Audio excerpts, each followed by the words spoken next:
किसी भी श्रावक का चौका खाली जाए तो मंदिर में पूजा करते श्रावक को घर ले जाना, मुनिराज के कमंडलू लेकर चल रहे बच्चे को ही ले जाना। देखो कई बार छोटे छोटे बच्चे विहार कराते हुए आते हैं, लेकिन किसी भी स्थान पर ऐसा देखने को नहीं मिलता कि कोई भी समाज उनके लिए कुछ व्यवस्था करे कि बच्चे सारे इतने सारे आए भोजन करो भाई, उसके बाद ही जाना। लेकिन परिणाम क्या बनाना चाहिए, इतने छोटे छोटे बालक बालिका युवा जीव और वो किसी माता जी महाराज जी के साथ किसी दूर स्थान से आ रहे हैं, तो उनके भावों की अनुमोदना होना चाहिए, ऐसी व्यवस्था भी होना चाहिए। अब जीव मात्र विचार कर रहा भोजनशाला का बोर्ड टांग दे और दान ले भोजनशाला आहार के नाम से, तो ये दान नहीं है। आपको पहले जाकर के उस भोजनशाला में असमय में भी देखना चाहिए, कहीं आप कंदमूल तो नहीं परोस रहे, कहीं आप असमय में यहाँ लोगों को भोजन तो नहीं करा रहे, और करा ही रहे हो तो जेब भर के अपने काम चला रहे हो, या वाकई में किसी धर्मात्मा के लिए भी कुछ कर रहे हो।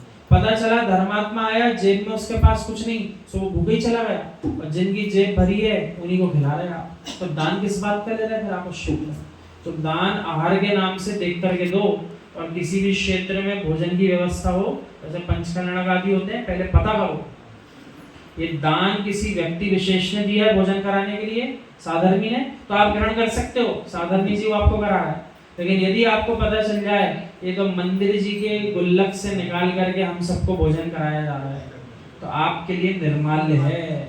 आप खा तो लो, लेकिन खाने के तुरंत बाद मंदिर जी की गुल्लक में उचित दान दो।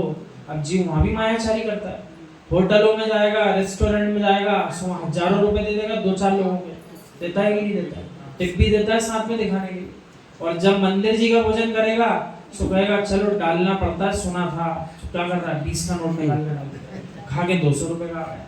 तो निर्माल्य का बंद हो रहा है कि नहीं हो रहा है? तो पहले ज्ञान करो कि भोजन व्यवस्था किसी व्यक्ति विशेष की तरफ से है या फिर समाज ही इसका खर्चा मंदिर जी से उठा रही है, तो आपको वो भी देखना पड़ेगा। माँ आपको बोध होना चाहिए 3 प्रकार के पात्र होते हैं, उत्तम, मध्यम और जघन्य। उत्तम नहीं मिले तो प्रतिमाधारी को ले जाओ, प्रतिमाधारी ना मिले तो श्रावक को ले जाओ, लेकिन लेकर तो जाओ। वे कह रहे हैं कि हम परीक्षा करेंगे, इससे बड़ी परीक्षा क्या होगी।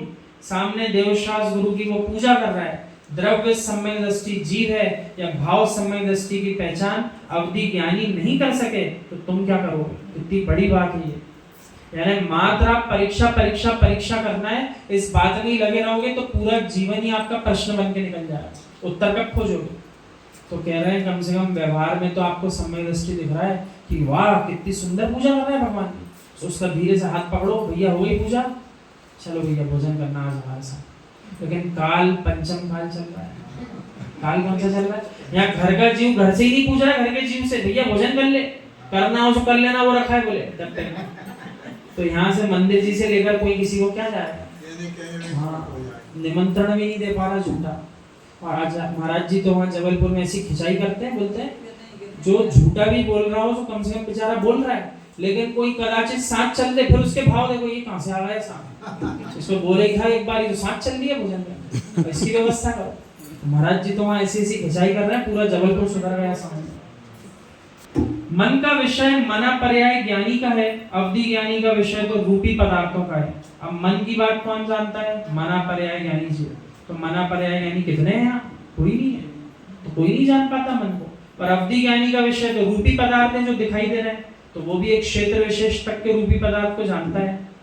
आप ऐसा पूछोगे कि कर्म की प्रकृतियों का क्षयोपशम किया है या नहीं किया, तो वे बता देंगे, पर परिणाम आपके क्या चल रहे हैं वो ये नहीं बता पाएंगे। क्या नहीं बता पाएंगे, मन में चल रहे भाव जो अपने अंतस में परिणाम है उसको बताने की ताकत तो किसी के पास नहीं है, भाव क्या चल रहा है। इसलिए अभी पंचम काल की अपेक्षा से यहाँ बात चल रही है, तो किससे पूछो, मना पर्याय ज्ञानी से पूछना पड़ेगा। अब पंचम काल में आप मना पर्याय ज्ञानी कहाँ से लेकर आओगे कि भैया इनके भाव बता दोगे क्या, ये समय दृष्टि है कि नहीं है, कैसे पता लगाओगे। इसलिए इस विकल्प में मत पढ़ो, द्रव्य रूप में, व्यवहार रूप में, बाहरी रूप में जो समय दृष्टि जीव दिखता हो। अब जैसे इतने सारे जीव यहाँ जिनवाणी सुंदर इतनी शांति से, तो क्या इन्हें व्यवहार से सम्यक दृष्टि नहीं बोला जाएगा, बोलना पड़ेगा, बोलना ही पड़ेगा। अभी भी आप तो अरे इतने सारे मिथ्या दृष्टि सुन रहे हैं, तो जो ऐसा बोल रहा है पहला मिथ्या दृष्टि तो वही है, क्योंकि जो जैसा होता है उसको सब वैसे ही दिखता है, जिसके पास जो होता है वो वही देता है, ऐसा आगम में लिखा है। हे मित्र, तुम धर्म करना सीख चुके हो तो पात्र को दान दिए बिना भोजन मत करना। जो जीव पात्र को दान दिए बिना भोजन करता है उसको आगम में निशाचर कहा है। निशाचर अर्थात रात में खाने वाला। एक संस्मरण क्षुल्लक ध्यान सागर महाराज जी का ऐसे क्षेत्र का पड़ा, 200 किलोमीटर दूर या आसपास तक कोई जनाले नहीं था, लेकिन चूंकि उस स्थान पर कुछ समय रुकना ही पड़ा, तो उतने काल में जब प्रभु के दर्शन नहीं हुए तो उनका ऐसा भाव था कि हमें इतनी घृणा स्वयं के लिए आ रही थी कि कैसा काल आया है कि हमें आहार चर्या तो करना पड़ रही है लेकिन हमें प्रभु के दर्शन नहीं हो पा रहे उससे, ऐसा काल आया। इसलिए पूर्व के काल में जब जिन धर्म बहुत प्रचलित था धरती पर, तो जितने बड़े बड़े व्यापारी एक देश से दूसरे देश भी जाते थे वे अपने साथ जिन प्रतिमाएं लेकर जाते थे, और आनंद के साथ जब व्यापार सफल हो जाता था तो रत्न जड़ित प्रतिमाएं विराजमान भी करते थे जनाले में लाकर। ऐसा था। मैंने कई क्षेत्र ऐसे होते हैं जहाँ पर हो सकता है कोई जनाले नहीं है, लेकिन यदि जीव शुद्धता के साथ पालन करे, तो यदि नवीन घर का निर्माण करे तो एक विशेष क्षेत्र वहाँ पर उसको बनाना चाहिए जहाँ पर जनवाणी का विराजमान करे, प्रभु विराजमान करे, वहाँ पर ध्यान करे, माला फेरे और शुद्ध स्थान, वहाँ कोई चित्र मत लगाओ, वहाँ आनंद के साथ अपने आप के साथ समय बिताओ। ऐसा भी उसको जीव को कर लेना चाहिए। नगर में त्यागी हो या ना हो, कम से कम भोजन की आहार की बेला में भोजन कर लेना। पर सम्यक दृष्टि जीव ये सोचता है ब्रह्मांड में जितने सच्चे धर्मात्मा जीव हैं उनकी निर्विकल्प चर्या हो, निर्दोष आहार हो और निर्दोष साधना हो। ऐसा भाव कौन बनाएगा? ज्ञानी सम्यक दृष्टि जीव भोजन करने के पहले ऐसा भाव बनाता है। और सबसे सरल उपाय तो ये है, जब आप जिनालय से पुनः अपने घर के द्वारे पर पहुंचो, द्वारे के अंदर बाद में जाओ, पहले वहीं द्वारे पर खड़े होकर के निवेदन कर लो प्रतिदिन करो, तो आपका किसी भी दिन चौका खाली नहीं जा रहा।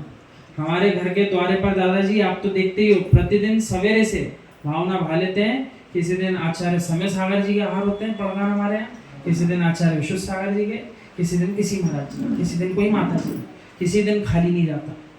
प्रतिदिन भाव से तो अपना भरा ही हुआ है, भावना भाना। और इसी प्रकार कोई नगर में नहीं हो, भोजन करने के पहले भालो।